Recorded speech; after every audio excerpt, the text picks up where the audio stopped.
Hello everyone, this is আমি Nuruddin Islam and welcome back to Tech Bangla Academy pro.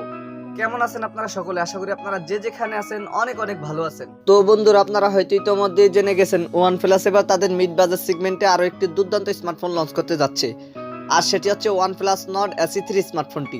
প্রথমত যদি ফোনটির হাইলাইটেড বিষয় নিয়ে কথা বলি, তাহলে এই ফোনটিতে ব্যবহার করা হয়েছে চমৎকার সুন্দর ডিজাইন, কোয়ালকম স্ন্যাপড্রাগনের শক্তিশালী এবং গেমিং একটি চিপসেট, একই সাথে থাকছে সুবিশাল মাপের একটি ব্যাটারি।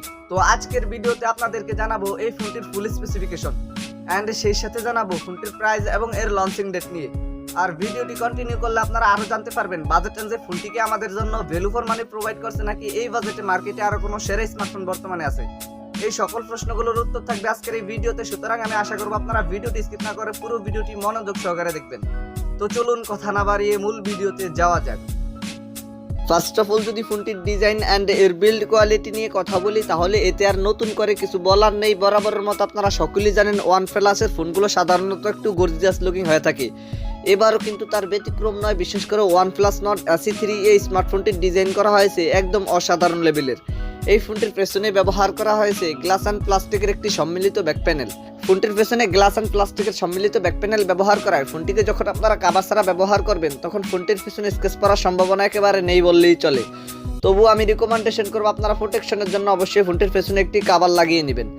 এই ফোনটির রিয়ার প্যানেলে আসলে আপনারা একটি ক্যামেরা বাম্পার মধ্যে পেয়ে যাবেন ট্রিপল ক্যামেরা সেটআপ, আর ফোনটির ফ্রন্ট পার্টে আসলে ফুল ভিউ ডিসপ্লের মাঝখানে থাকছে একটি পাঁচচুল কাট আউট ক্যামেরা সেটআপ। এই ফোনটিকে আপনারা ব্ল্যাক এবং অন্যান্য কালারে পেয়ে যাবেন। তো ফোনটির ডিজাইন নিয়ে বলতে গেলে পার্সোনালি এই ফোনটির ডিজাইন আমার কাছে অনেক ভালো লেগেছে। আপনাদের কাছে ফোনটির ডিজাইন কেমন লেগেছে কমেন্ট করে অবশ্যই জানাবেন। দেন সেকেন্ডলি যদি ফোনটির ডিসপ্লে নিয়ে কথা বলি, তাহলে এই ফোনটিতে ব্যবহার করেছে 6.7 ইঞ্চির একটি IPS LCD প্যানেলের ডিসপ্লে। ফোনটিতে IPS LCD প্যানেলের ডিসপ্লে ব্যবহার করা সত্ত্বেও এতে কিন্তু ব্যবহার করা হয়েছে 120 হার্জের হায়ার রিফ্রেশ রেট। ফোনটির ডিসপ্লেতে 120 হার্জের হায়ার রিফ্রেশ রেট ব্যবহার করায় গেমিং এর সময় ফোনটির ডিসপ্লে থেকে আপনারা স্মুথ একটি পারফরমেন্স পেয়ে যাবেন। আর এই ডিসপ্লেটিতে ব্যবহার করেছে 393 PPI ডেনসিটি এবং প্রোটেকশনের জন্য এই ডিসপ্লেটিতে ব্যবহার করেছে কর্নিং গরিল্লা গ্লাস 5। ফোনটির ডিসপ্লে নিয়ে আমার আর কোনো কথা বলার নেই। আপনাদের যদি ফোনটির ডিসপ্লে নিয়ে কোনো কথা বলার অথবা জানার থাকে, তাহলে কমেন্ট বক্সে লিখতে পারেন। এবারে যদি ফোনটির পারফরমেন্স নিয়ে কথা বলি, তাহলে এই ফোনটিতে রান করবে Oxygen OS 13 based on Android 13।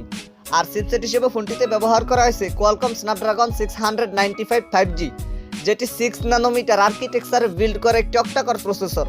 বরাবরের মতো আপনারা সকলেই জানেন এই চিপসেটটি কিন্তু যথেষ্ট পাওয়ারফুল এবং গেমিং একটি চিপসেট। আমরা আশা করতে পারি এই চিপসেটটি ফোনটিতে ব্যবহার করে আপনারা ফোনটি দিয়ে যে কোনো হাই অ্যান্ড হেভি গেম বেশি স্মুথলি প্লে করতে পারবেন।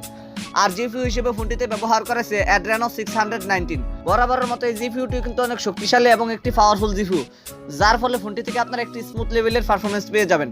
ফোনটিকে আপনারা 8128, 8256 অ্যান্ড 12256 এই তিনটি ভেরিয়েন্টই পেয়ে যাবেন। আর স্টোরেজ টাইপ হিসেবে ফোনটিতে ব্যবহার করা হয়েছে UFS 2.2। ফোনটিতে আপনারা দুইটি সিম কার্ডের পাশাপাশি একটি ডেডিকেটেড মাইক্রোএসডি স্লট ইজিলি ব্যবহার করতে পারবেন।